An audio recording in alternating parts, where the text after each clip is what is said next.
राज साहब ने हम सैनिकों को यह आदेश दिया है कि हम अपने बलबूते पे 250 से 250 जगह चुनाव लड़े। अब महाविकास आघाड़ी ने ये भ्रम फैलाने में वो कामयाब हो गए कि मुसलमानों को हम पाकिस्तान भेज देंगे। अब बीजेपी की गलती कहाँ हो गई? अब ये सवाल आप मुझसे क्यों पूछ रहे हो? लोकसभा चुनाव नतीजे सामने आते ही अब हर एक पार्टी विधानसभा चुनाव के लिए तैयारी में जुटी दिख रही है। आज एमएनएस प्रमुख राज ठाकरे ने भी अपने पदाधिकारियों को संबोधन किया। हमारे साथ एमएनएस नेता प्रकाश महाजन है, उनसे जानने की कोशिश करेंगे कि आज हमने देखा राज ठाकरे ने कई सारी बातें बताई, उसमें से सबसे बड़ी बात उभर कर सामने आ रही है वो ये है कि अपने दम पर एमएनएस ये चुनाव लड़ना चाहती है। क्या कहा उन्होंने? थोड़ा मेरा हिंदी इधर उधर हो गया तो मेरा कैसा हिंदी इल्मी कम और फिल्मी ज्यादा है, इधर हो सकती है।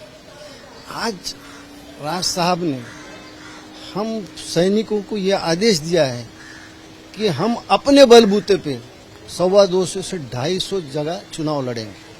हमारे पूरे कार्यकर्ता उत्साही हैं, क्योंकि हर किसी को लगता है कि ये संधि मुझे मिलेगी और इस अवसर का मैं ज्यादा से ज्यादा लोगों के साथ जाऊंगा, लोगों की समस्या को समझ लूंगा और हम आज से काम को लग गए हैं।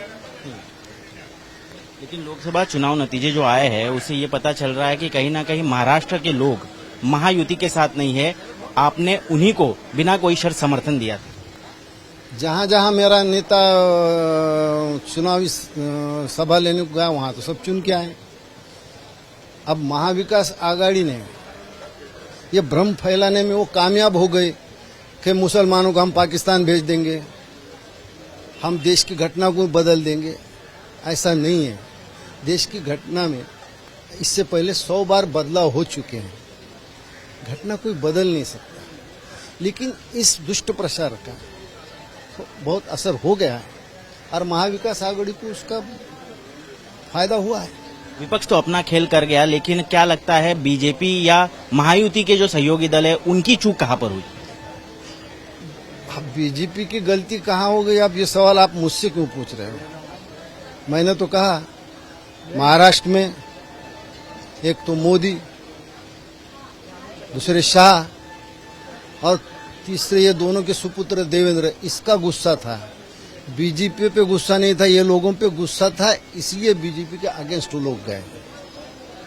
सहानुभूति उद्धव ठाकरे के साथ थी। बाला साहब ठाकरे ब्रांड अंडर एस्टिमेट किया गया, ऐसा राज ठाकरे कह रहे थे आज। ये बाला साहब को अंडर एस्टिमेट किया गया, ये तो हकीकत है और वो करना नहीं चाहिए था। लेकिन जिस प्रभाग में खुद उद्धव जी रहते हैं वहां के बूथ का आप मतदान देख लीजिए। नाराजी उद्धव ठाकरे के प्रति भी है। बिल्कुल है। आप अगर ऐसा, मैं तो कुछ इतना एनालिस कर नहीं सकता, लेकिन मोटा मोटा मुझे पता है कि एकनाथ शिंदे को 68 लाख वोट मिले और 65 लाख उद्धव ठाकरे को मिले। अब कौन बड़ा है कौन छोटा है? लेकिन पार्टी तोड़ी, नाम चुराया, चिन्ह चुराया, उसको लेकर भी गुस्सा। आप दरवाजा खुला रखोगे तो चोर घर में आएंगे ना। आपने पार्टी को किस तरह से चलाया तो वो उसका तो नतीजा होना ही था ये। लेकिन जिस तरह से लोकसभा चुनाव के नतीजे आए, क्या उसी तरह का मतदान आने वाले विधानसभा में भी देखने को मिलेगा? बिल्कुल नहीं, नहीं मिलेगा, क्योंकि विधानसभा के चुनाव ये महाराष्ट्र के प्रश्न के ऊपर होते हैं, तो लोग इसका ध्यान में रखेंगे। इसका उदाहरण तो आप देख लीजिए, दिल्ली में आप विधानसभा में आती है, लोकसभा में भाजपा को भेजती। हो सकता है कि फिर से महाराष्ट्र में कुछ अलग तरह का आपको चित्र देखने को मिलेगा। कैसे तैयारी करेंगे आप 250 सीटों पर? उतने उम्मीदवार आपने आइडेंटिफाई किए? क्यों नहीं? 18 साल से हम क्या कर रहे हैं? 18 साल से तो वही तो मेहनत कर रहे हैं ना। मैंने तो अभी साहब से कहा, आप कहो तो मैं आज से घर छोड़ देता हूँ, काम में लग जाता हूँ।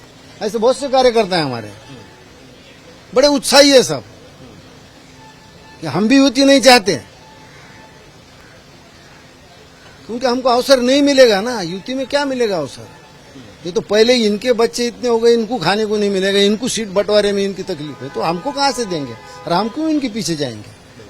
जो भी कुछ होगा वो हमारे बलबूते पे होगा, अच्छा होगा बुरा होगा हम देख लेंगे। इसके साथ राज ठाकरे हैं, वो कार्यकर्ता किससे डरता नहीं।